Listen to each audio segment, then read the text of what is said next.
Hello mga kasari, happy Sunday po sa ating lahat. So 1 week na nung last vlog ko po na ito. Yan, 1 week na po yung nakakaraan. And for today's video guys, i-share ko sa inyo kung magkano ba talaga exactly yung benta po natin noon. So super blessed po. Super blessed po yung araw na yon mga kasari.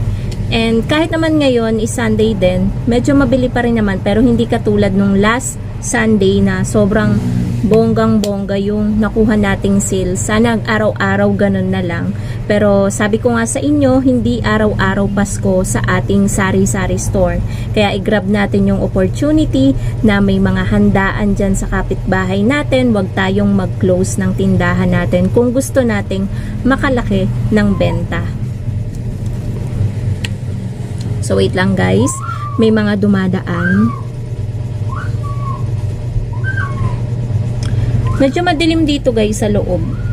Hindi ko binuksan yung ilaw. So ito yung araw guys, araw ng linggo, yung talagang bawal na bawal akong magsara ng tindahan kasi sayang talaga yung magiging benta at kikitain natin. So meron akong tatlong klase na inilista lamang dito. Yung sa yellow, sa bigas, sa frozen. Hindi ko na isinama. Ito guys, yung mga nangungunang mabenta nung araw ng Sunday, nung last Sunday. So, alak, sigarilyo, at yung ating groceries or tindahan ang tinatawag ko. So, benta natin sa alak, benta natin sa sigarilyo, at benta po natin sa tindahan. So, ang pinaka-blockbuster po talaga nung last Sunday na ang dami po talagang bumibili ng alak. Red Horse, case yung binibili sa akin. Mabenta din po ang ating gin bilog. So, marami din pong bumili ng gin bilog nung last Sunday. So, sa alak po, parang first time ko lang yatang makabenta sa isang araw ng 6,000. Isang araw lang. So, may benta tayo na 6,000 pesos. Ito guys yung natin na calculated natin to ha, hindi to yung eksakto. So ito ay kinompute lang natin bago mag-start ang vlog. So nasa 6,000 pesos. So magkano nga ba ang patong ko sa alak? Patong ko po sa alak is between 15% to 18%. Pero inano ko na lang guys dito sa computation ko na 15% yung patong ko. So sa 6,000, kung 15% yung patong ko, ang kikitain ko sa 6,000 is 900 pesos. Doon pa lang guys yon sa alak. Kaya guys, ako'y tuwan-tuwa talaga nung araw ng Sunday nung last Sunday. Pwera ngayon. Pero masaya pa rin naman ako ngayon guys. Gaya nga ng sabi ko, maliit man or malaki, happy tayo sa natatanggap natin na blessings dito sa ating tindahan. So next naman is yung benta po natin sa sigarilyo last Sunday. So nagkaroon po tayo ng benta. Ito guys, lagpas pa nga ng 4,000 pero 4,000 lang yung nilista ko dito. Kasi nung yon guys, sobrang mabenta rin, kaha-kaha yung binibili. Meron pa nga 2 kahang camel, ganyan. Tapos may bumibili ng kalahati, ganyan. Kaya nung pagbilang ko nung bandang hapon, naka 4,000 na agad ako, may gabi pa. Pero hindi ko na nilista dito guys. So nasa 4,000 lang yung nilista ko. Ang patong ko sa sigarilyo is nasa 10% lang. Hindi ko nga alam kung aabot kasi sentimo lang, SRP lang yung bentahan natin, 'di ba? Yung kita natin doon guys, sa 4,000 benta natin sa sigarilyo is 400 pesos. Hindi na rin masama, 'di ba? Para ka na ring hindi mo mapupulot sa daan ng 400 pesos. So sa tindahan naman, sa groceries, sa pangkalahatan na. So ang dito guys, medyo maliit. Alam niyo naman, 'di ba?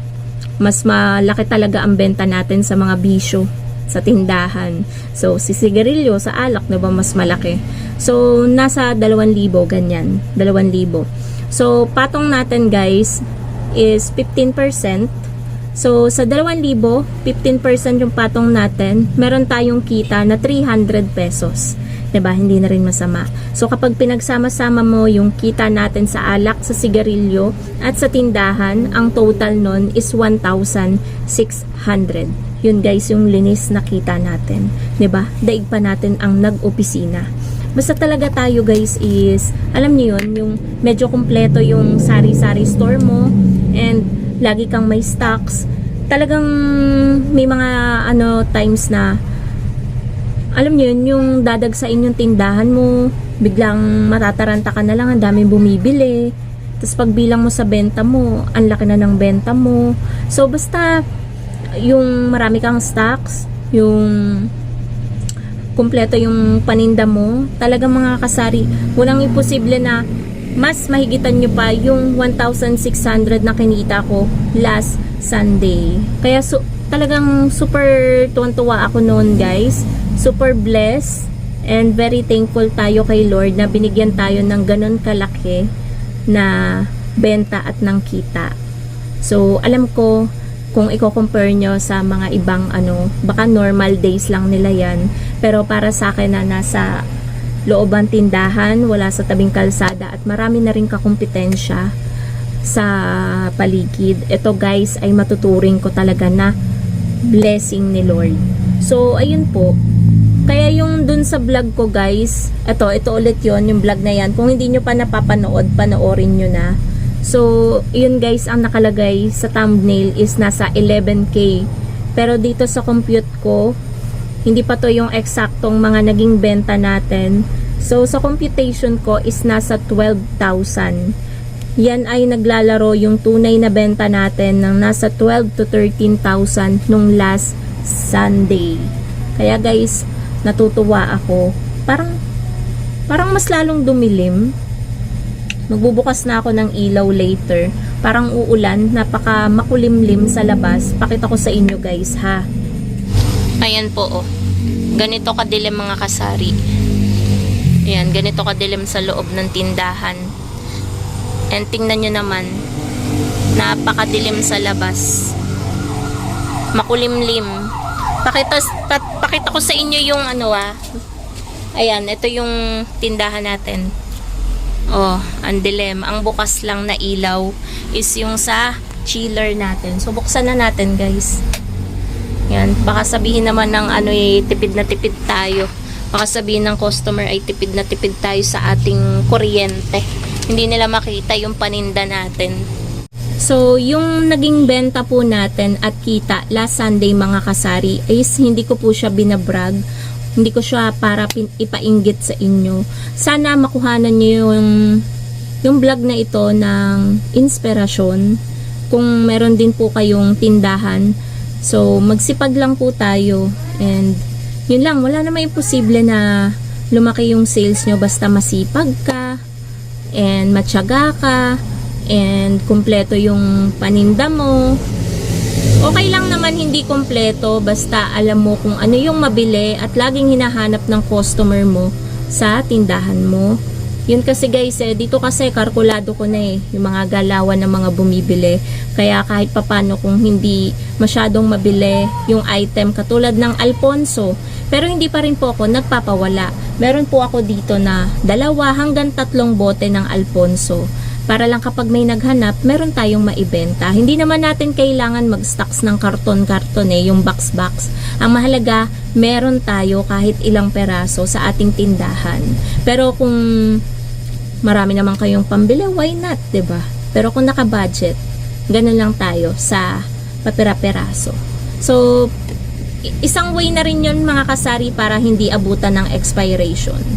Yun guys. So, yun lang naman mga kasari ang ating vlog for today. Share ko lang sa inyo guys yung yung araw talaga na hindi talaga ako nagsasara sa tindahan. Kung okay lang na talaga na hindi ako aalis sa tindahan. Talagang hindi ako nagsasara kapag araw ng Sunday kasi alam ko na malaki yung mawawala sa akin. Tsaka kung aalis man ako mga kasari, hindi din ako matatali kung saan man ako nandoon, lalo na kapag araw ng linggo. Kaya ayun, inaano ko yung sarili ko na wag na lang umalis. So, yun lang po mga kasari ang ating vlog for today. Thank you so much for watching and happy selling po sa inyong lahat. Bye guys!